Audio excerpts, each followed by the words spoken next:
What's up mga bossing? Kumusta? Ito naman tayo. Patuloy ang ating action toy series. So ito yung bagong Daimos mini deformed version. So this is the number 3 in the series. Kaya talagang ano siya, matagal din ang paghihintay dito. Takes 2 months kung may release yung Voltes 5 at Combattler bago siya sumunod. So yun siya, yung box. Buksan natin.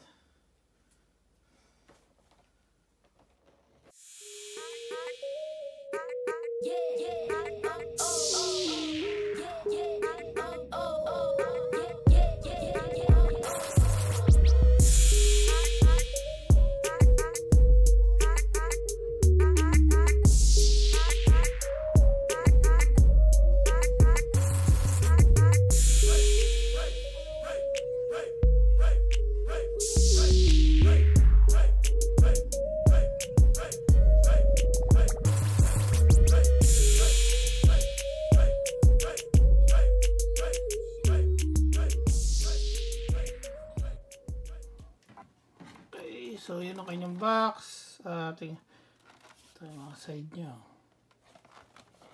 Likod. Kaya, lalim. So, Tranzor mode. So, number 3. Very deformed.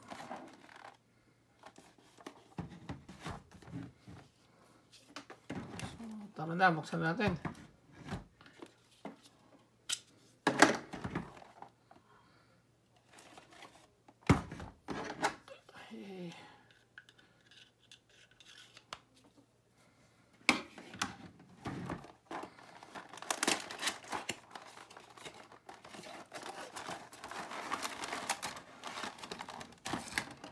Here you go.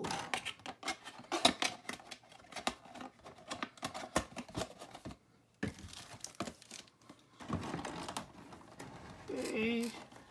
So, ito ang kanyang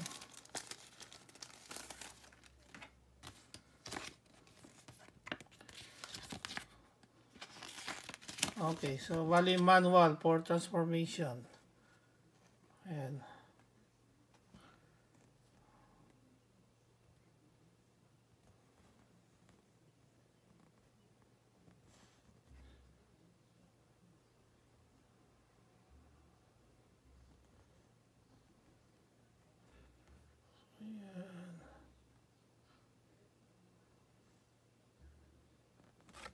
Okay, wala na doon.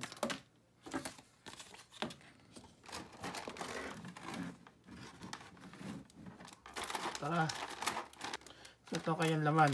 Okay, so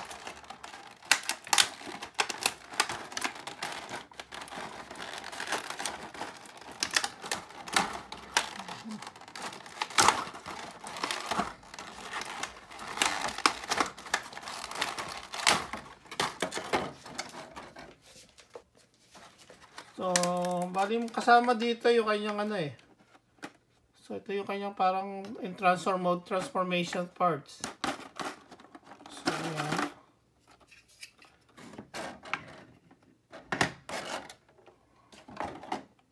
So ito rin.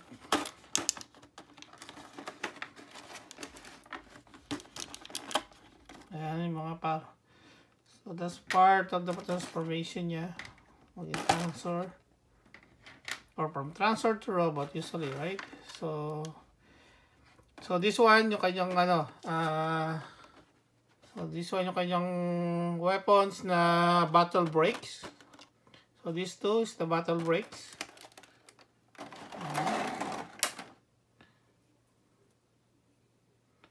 So para siyang tone pass. Pero siyempre double blade. Bilang tools niya. So, ang pinaka-upgrade tools nito eh. Okay. At ito naman siyempre yung kanyang Daimos Shaft. Shaft blade or Daimos Shaft, mas kilala sa ano eh. So na we can attach it together. Ito yung nakatago sa kanyang ano eh, parang pinakapaan niya. So nagiging ganito.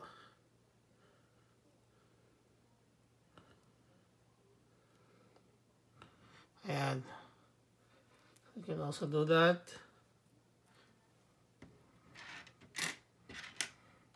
At isang pares na extra na yung panghawak ng weapons niya. So, dalawang pares ng kamay niya, panghawak ng weapons. Kaya yun, open yun. At ito yung kanyang ano, parang missile niya sa gilid ng paa niya kapag nasa Tranzor mode siya. Ayan.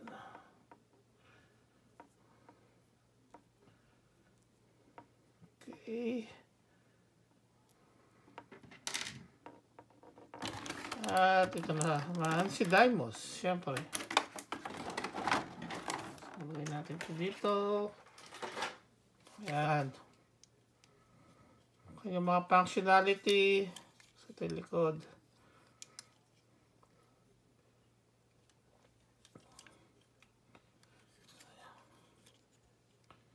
So, ayan. Ito, nakasarado to pag nasa Tranzor mode. Tapos ito, ang kanyang double blizzard. Ayan. Magiging double blizzard, yung double pan niya. You can also do that. So, halos lahat gumagalaw dito eh. So, kanyang ayan o. You can also do that.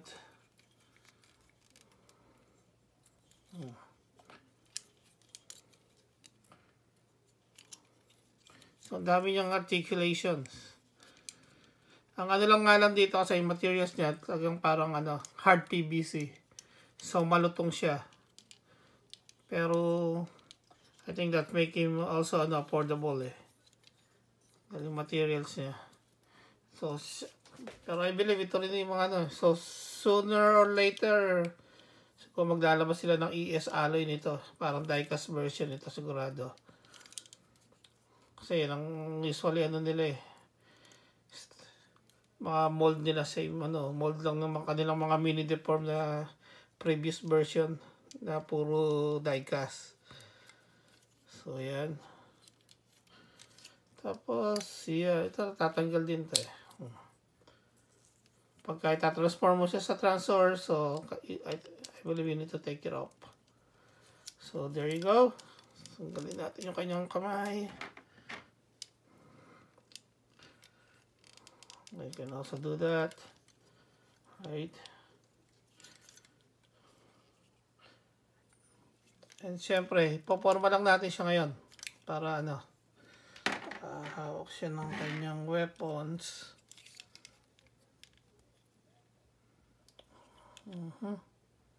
I think baliktad yung lagay ko. Ito. Ayan.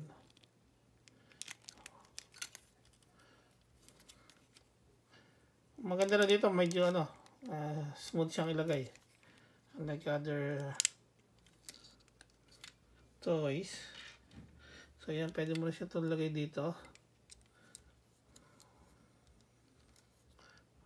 So this one is not a perfect fit. Ayun. Very tight. So may hirap kasi i-grip eh. May ano naman siya, may paano siya eh, parang hulma talaga. So, medyo rounded dito, corner siya. So, square. So, yun. I don't know if you can see it. Yeah, there you go. So, ayun. So, yan. You can also do that. So, tara. Ano natin siya. So tara, i-transform natin siya sa ano.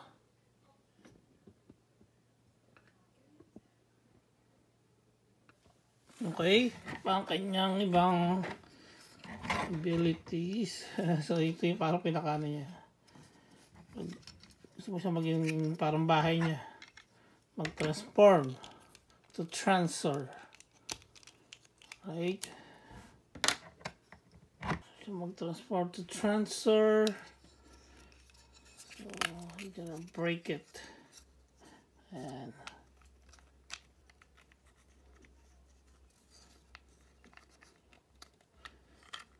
so, parang siyang ganyan.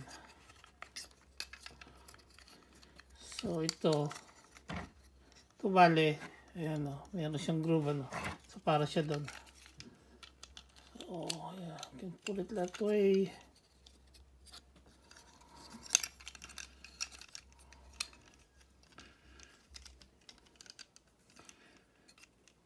There you go. There you go. So, yeah, you can push it in and slowly pulling it back like that. So, yan lang. Forma niya. Nasa likod niya yung kanyang part bilang Tranzor.